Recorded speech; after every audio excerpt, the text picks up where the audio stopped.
Hello everyone. Today we are going to see the dissection of mediastinum.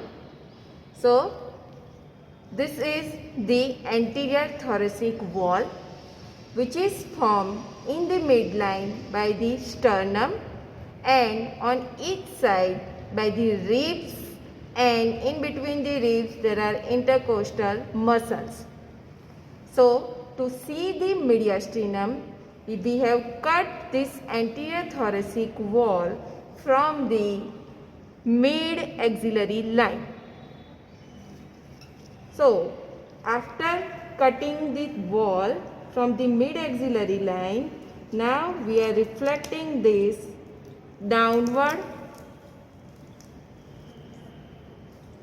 So you can see thoracic cavity. Within the thoracic cavity, you can see this is the right lung and this is left lung, and between these two lungs you can see the pericardium covering the heart. On the posterior aspect of this anterior thoracic wall, you can see in the midline the sternum. This one is the manubrium. This is body of the sternum, and the lower part is the xiphoid process. And the xiphoid process here, it is bifid, that you can see here. The next important structure you can see is the internal thoracic vessels, which runs parallel to the lateral border of the sternum. Other structure that you can see here, this is the costal pleura, and these are the intercostal muscles, and here you can see the sternocostalis muscle. Mediastinum is the space of the thoracic cavity in the midline between the two lungs. So when we reflect the lungs, you can see the midline space having important structures, and the most important structure of the mediastinum is the heart covered with the pericardium. For the descriptive purpose, mediastinum, it is divided by a horizontal plane which passes anteriorly from the sternal angle of the Lewis, and posteriorly it passes from the lower border of T4. By this plane, mediastinum, it is divided into superior mediastinum and inferior mediastinum. Inferior mediastinum, it is further subdivided by the heart and pericardium into three parts. Anterior mediastinum, which lies anterior to the heart and pericardium. Middle mediastinum, that contains the heart itself, and the posterior mediastinum, which lies deep to the heart. We have removed the lung from both the sides. Now the structure that you can see in the mediastinum, first one is the superior vena cava. So here you can see this is the superior vena cava, which is formed by the union of right and left brachiocephalic vein. This is the extrapericardial part of the superior vena cava. Now when we reflect the pericardium, so this is the intrapericardial part of the superior vena cava opening in the right atrium. Now we have removed the pericardium, and you can see the structure of middle mediastinum. So here you can see this is the heart along with the great vessels. So here you can see this is the superior vena cava, which opens into the right atrium. Superior vena cava partly lies in the middle mediastinum, and upper part of the superior vena cava lies in the superior mediastinum. Just behind the right auricle, we can see the commencement of the ascending aorta from the upper end of left ventricle. It is about 5 cm long, and at the level of angle of Lewis, it continues as an arch of aorta.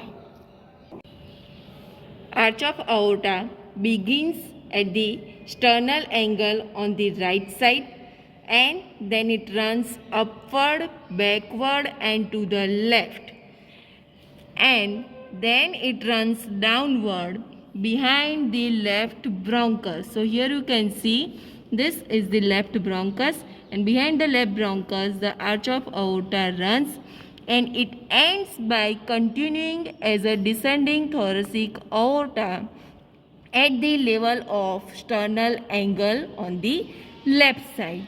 So the beginning and the end of this arch of aorta lies at the same level. So this is ascending aorta continuing as a arch of aorta which runs backward, downward, and then it continues as a descending thoracic aorta.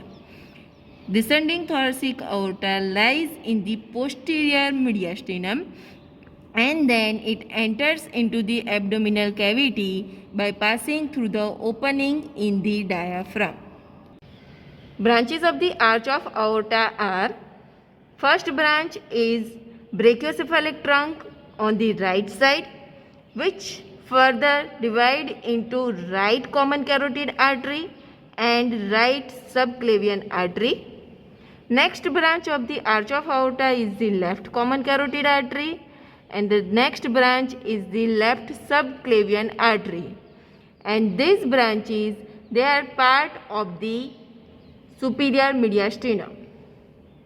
So the arch of aorta, it is related to lower half of manubrium sterni, while its branches, they lies just behind the upper part of the manubrium sterni. Next important structure is the vagus nerve.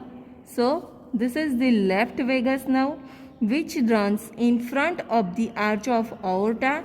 Here it gives a branch, that is left recurrent laryngeal nerve.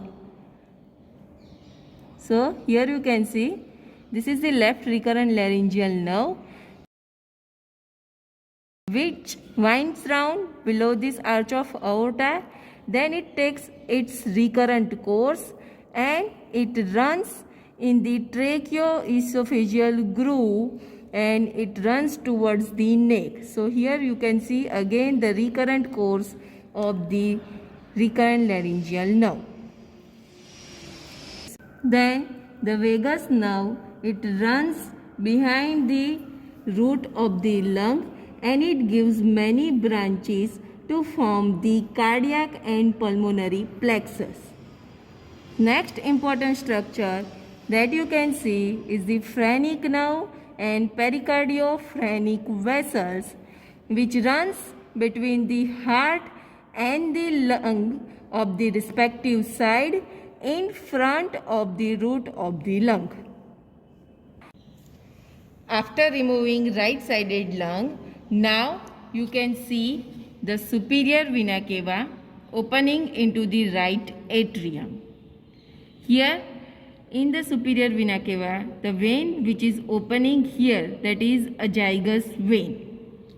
The azygous vein at the level of fourth thoracic vertebra, it arches over the right root of lung and it terminates in the superior vena cava just before it pierces the fibrous pericardium.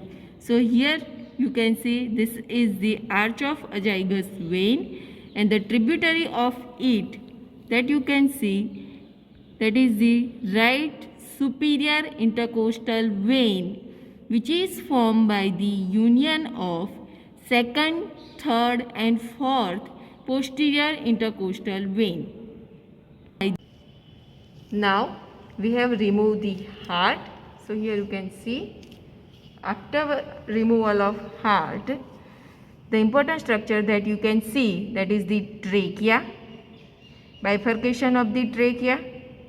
Then this muscular long tube, that is esophagus. On the left side of the esophagus, you can see the descending thoracic aorta. The large opening that you can see, that is the lumen of inferior vena cava. The next important structure is the trachea. In the wall of trachea, you can see the tracheal rings. Trachea begins at the level of lower border of C6 in neck. Then it runs downward through the neck and it runs in the superior mediastinum of the thorax. At the sternal angle, the trachea ends by bifurcating into right and left principal bronchus.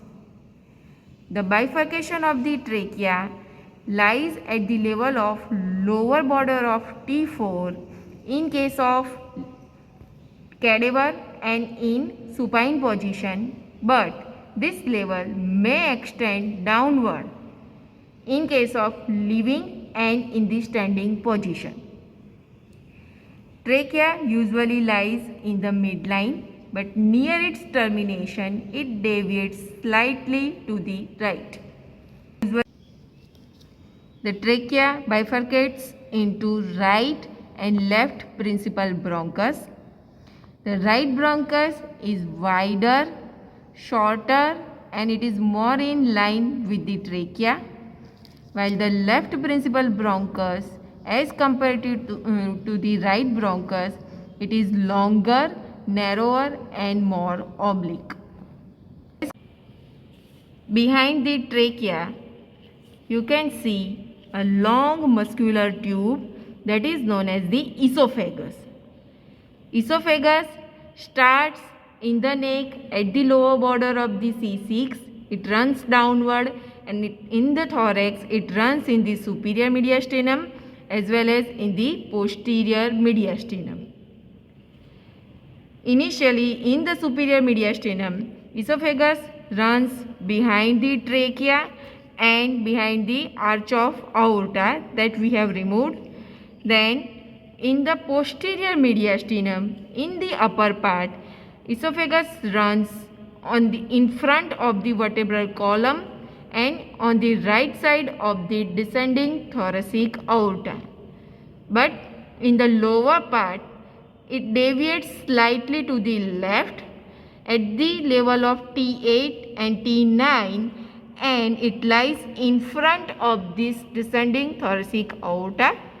Then it enters into the abdominal cavity by passing through the esophageal opening in the diaphragm.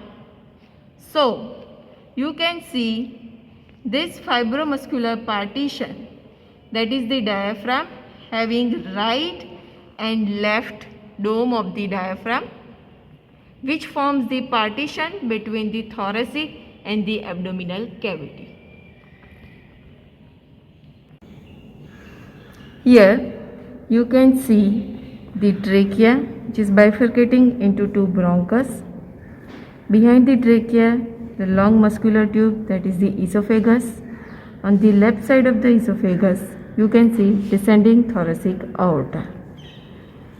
On each side, here we can see the phrenic nerve along with the pericardio-phrenic vessels. And here, this is the superior vena cava. We have removed the heart, and in the superior vena cava, this one is the left brachiocephalic vein and this is the right brachiocephalic vein, which both unite to form the superior vena cava.